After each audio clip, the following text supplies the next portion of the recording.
Hi, my name is Daniel Posney, and this is called Shifting Perspectives. And it's about 10 or 15 minutes long, just chooses one topic every Monday. And this topic is about something called holding space.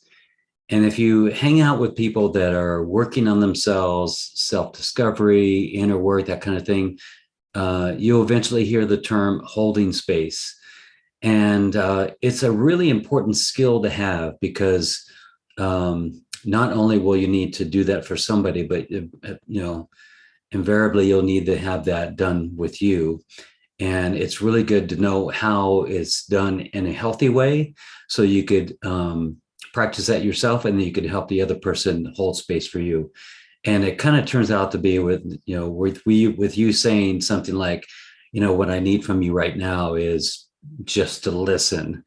And I don't need to have this fixed. I don't need you to go into calling this person that I'm having a trigger with, names or anything like that. So let's get into it and let you know what I found out about holding space. So first of all, let's see. Let's go over the notes that I had this morning. What is it? What's it for? Is it just listening? How do we do it, and what it is not, and what are the responsibilities? For anyone who is practicing the art of consciously communicating, and let me explain that for a minute, because that's also a term you don't hear a lot about. Just you're completely present with someone, or as much as you can be, that you're conscious of your own feelings and your own reactions with what the other person is saying. And what comes out of your mouth is not just barf. It's you're really practicing choosing your words wisely and authentically and truthfully. And we're not really taught this. We're taught just to kind of blab out whatever comes out of our mouth. And we believe that what we feel and what we believe is really true for us because it's coming from our own mind. So when you consciously communicate, you're kind of filtering out that stuff that comes from your triggered mind and from your reactions and your conditioning into consciously saying exactly what is true for you. Again, not from what your mind thinks is true and how you hurt me and that kind of thing. It's really about being conscious that you've been affected by seen and unseen forces in your life, and it's affected how you've been conditioned. So consciously communicating is moving through that and communicating as clearly as you can. Let's see. Holding space is a worthy skill. When you've had something very important to get off your chest, you needed a person to completely be there with you, to not only listen, but to hear and acknowledge you. Learn everything you need to know, blah, blah, blah, blah. All right. People lose their temper when they don't feel a space can be held for them to be truly heard. So that's something that's learned behavior, that's a learned reaction, that I know that this person is going to hear me, so I got to be as loud and forceful as I can. But if you know that the person that you're with, someone that's a wise communicator or someone that's really in their peaceful presence, you know that you don't have to get animated and explosive with them. You can just take a deep breath and go into how you really feel about this, and they'll hear you. And I guess I was thinking about what the benefits of this and why would I want to do this? Well, for one thing, I know that how my mind wants to do this is not really me. And I feel like I'm being controlled by my own mind. And I don't want to be controlled like that. So one of my purposes is that I want to have control over myself and my own emotions. And the other thing is that I feel really good when I'm a conscious communicator, when I'm practicing that, when I'm holding space for someone. It just feels like, wow, this is something that I've wanted all my life, for someone to hold space for me. And when I'm doing it for someone else, it feels like, wow, I really gave them something here. And there might be other people that give them all kinds of what you need to do is, and what you should do is. That's not really holding space. And that's not even consciously communicating. That's just barfing out what you think that should be done. So when I'm holding space for someone, when I'm doing it in the correct way, in a healthy way, it feels really good. And we should feel good. So here's some tips for the space holder. Eye contact. And these are things that have really worked for me, that when I'm not piercing into someone's eyes, but I'm just softly having eye contact with them, and I'm sort of feeling through my eyes how they might be feeling. And I'm not trying to kind of go ahead of them onto what the solution is and how I know how they're feeling. And my mouth and my mind want to blurt out, "Oh, I know how that feels because I did this person did." Then I've taken it off of them and I brought it and I made it about me. So when I'm feeling in my eyes and I'm taking it into myself. The other thing is that if I touch their hand or I touch their knee, something non-sexual, that it's just they're feeling my presence with them, that I'm completely here right now. And by the way, I've shut off my phone, I've closed the door, I'm in a place that I can really hold that loving space. You're listening to their feelings more than the details. And the person wants to go into the details. And sometimes when I'm in session with someone, I let them go into the details just enough so that we can get into the feelings of it. But if they keep on going into more details in the mind, I'll gently say, "I'd really like to know how you feel about this, because I really want to hold space for you about how you feel." And usually they're like, "Oh yeah, yeah." I just completely went off. So you're allowed to just gently say, "Okay, let's bring it back to how it made you feel," because that's really kind of where we want to go to. Acknowledge and understand what's going on here. They're not looking for really anything from you right now. They're just looking for you just to shut up and listen to how they feel. And it's not yours to, like my thing is that I may know right away what the solution is. Oh, I've seen this problem so many times and I felt it myself, and I'm going to go right into the solution.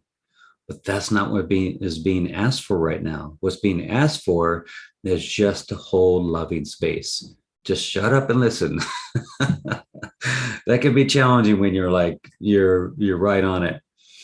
The other thing is to feel within yourself, because there's a question that happens a lot that is what is happening right here about them, or is it for me to feel within myself what they're feeling? And I find that happens a lot, that someone is coming to me with this issue, this problem, this trigger, and what I'm about ready to tell them is what I actually need to hear mostly in my own ears and in my body. So check in with that there's something that's probably in it for you, and don't discount it right away by saying, "Oh no, this is totally not me. This is all about them." It's always some little something for us to get. So feel within yourself how they're feeling. The one thing that might be needing to be felt is, even though that you may not resonate or understand the details of their thing, maybe they're going through some kind of addiction and you never had addictions, but you can guarantee that you can get into the feeling of it. If you put that and fill in the blank, they're feeling this way. Have I ever felt that way myself? Now you can really get a connection with them, still being quiet, but feeling into yourself. And now you've got a heart connection. And that's the one thing that I really learned from horse therapy with Michelle Peterson, is the only way that I could really communicate with the horse is not through my mind. I couldn't really talk to the horse. I couldn't even use telepathy to talk to the horse. I needed to connect with my heart, with that horse's heart.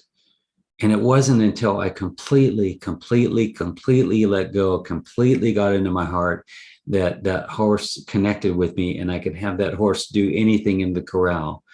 And I really feel like that's how we work too, when we really connect that way. So if we can start to feel and empathize with this person and have compassion with them because we feel it in our own heart. And you'll know when you start tearing up and you start taking a breath, that's when you really feel like you're connecting. And that person can feel that. They can feel that connection. So this is not your time for what about me? Like, if you're a partner and the person's sharing with you, this is not your time to say, "Well, yeah, but you've got this, but what about me? And I know that you're feeling this way, but you're the one who started it." That kind of little thing. This is like, it's a really great challenge for you to look for the little signs that your mind is trying to hijack the situation. And you know it's trying to hijack the situation when it gives you a thought. That's the first clue that it's trying to hijack the situation. If it gives you a thought that you should say something, or that you should defend yourself, or this is your moment to assert yourself, that you're being controlled in that moment. This is not your time. This is not your time to assert yourself and defend yourself. This is solely, man, this is going to work in your favor. If you can hold space in this time, then that other person knows that they can hold space for you, and that you know that you can have that space held for you when you need it.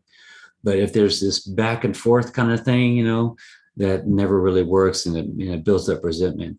So imagine that what's happening, the amount of space holding that you can do for this person, that person is going to record that. They're going to record that in your mind and in their body and say, oh, I remember how it went last time, and I feel safe, or I don't feel safe. So if that space isn't being held in a conscious way, that person just pulled back. And you can expect that person, if they really haven't done a lot of work on themselves, they're going to pull back and they're going to start being resentful. And it's like a little program that goes, oh, okay, let's write this in. This is what happened last time. And it brings you further and further away from each other. Really important. This is not for agreeing with the person. This is not the time for you to say, yes, I totally agree with how you feel, and that person is an asshole. And yes, oh gosh, that person, this is not the time for that. This is a time just for you to hold space, just to listen. Because what this person might be going through is a deep core wound. And what I mean by that, a core wound is something that probably happened a long time ago, and that made them feel unloved or unworthy or something. Like, even when I talk about it, I start tearing up about it. That's something that affected me so deeply. And here's an opportunity for you to completely hear and understand by listening consciously to this person. So it's not about driving back into the details and driving back into fear and anger and build that all up with them. This is just for you to have that. Finally, they get this time for someone to listen to them. Not validate them yet, just listen. That's all they need. I know I'm really strong in this thing, but it's super important that someone listens to them. It doesn't go off into something else. This is not about speaking badly about this person that triggered them, that kind of thing. Stay away from therapy talk. This is also not the time for therapy. This is not the time for, and how does that feel in your body? That kind of thing. This is not the time for that. This is just holding space. Therapy is therapy. This is just holding space. And there are a lot of therapists that don't know how to hold space because they're into, bringing that out, bringing those feelings out. But this is not that. If anything, you can coax that person into answering these questions. What's the emotion that you feel? How does that make you feel? That makes you feel angry. Okay. What's underneath the anger?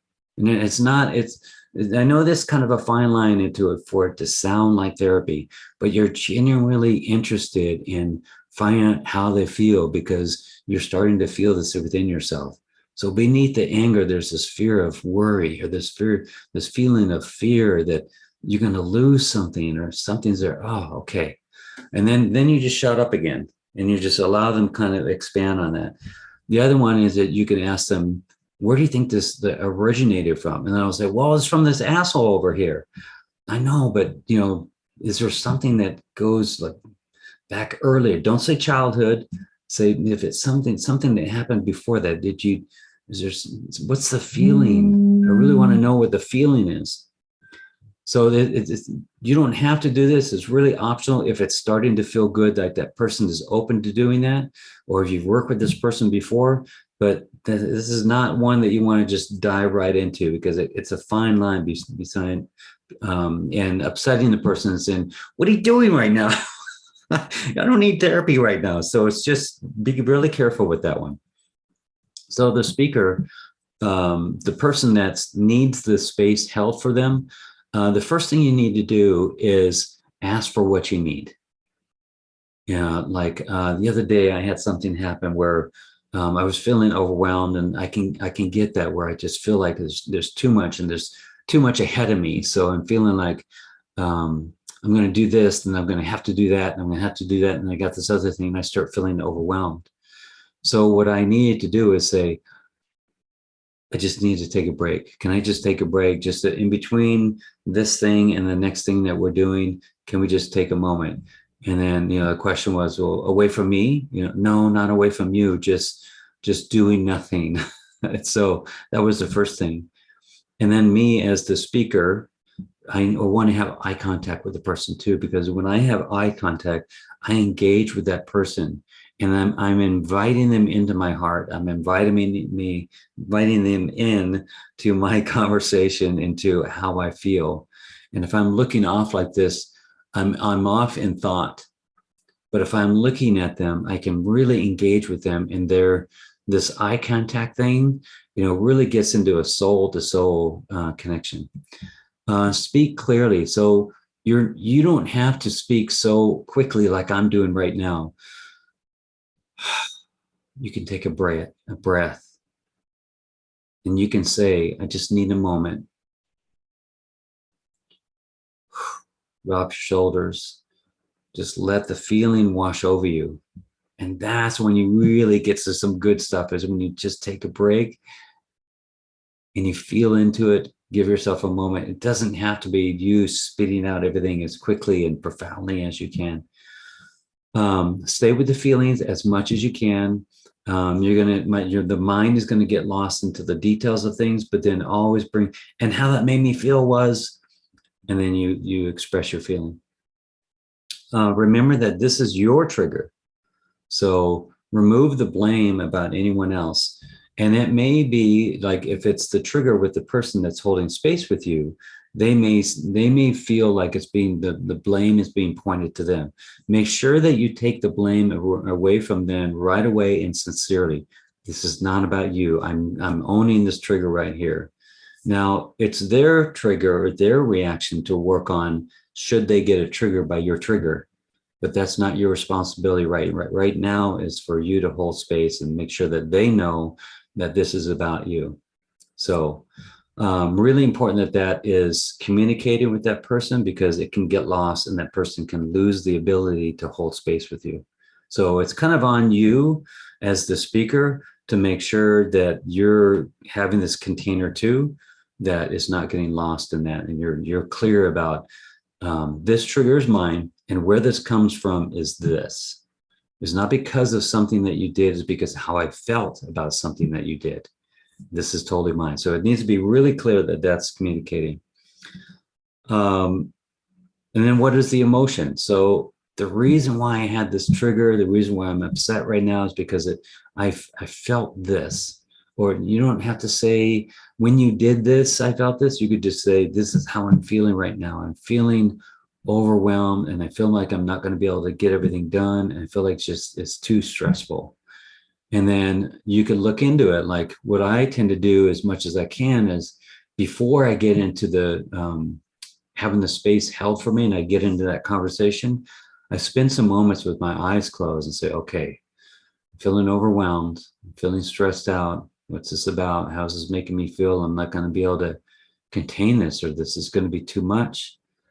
Where's that come from? And then I go back. So what I did is I went back into my childhood for a little bit, and I looked back, like before 11 years old, and I kind of looked back there, and it didn't seem like there was a lot of stress back there. I was just kind of having a good old time and everything, until my dad was killed in a car accident. And then I know that that's one place that I felt completely overwhelmed and completely stressed out and didn't know how to deal with it.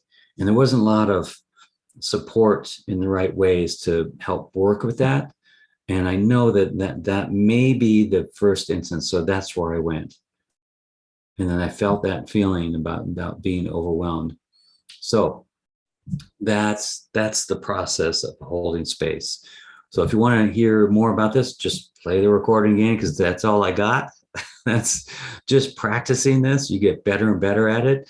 Remember to breathe, remember to feel. It's all about breathing and feeling and eye contact and being really present with someone. And when you practice this more, you get to be more present with yourself. So improve your relationships this way, and all relationships will be, positively affected by this. Thank you so much. Bless you. I love you, and see you next time. Oh, Merry Christmas, Happy Hanukkah, Happy Kwanzaa, all those things. Happy holidays, holy days. Bless you.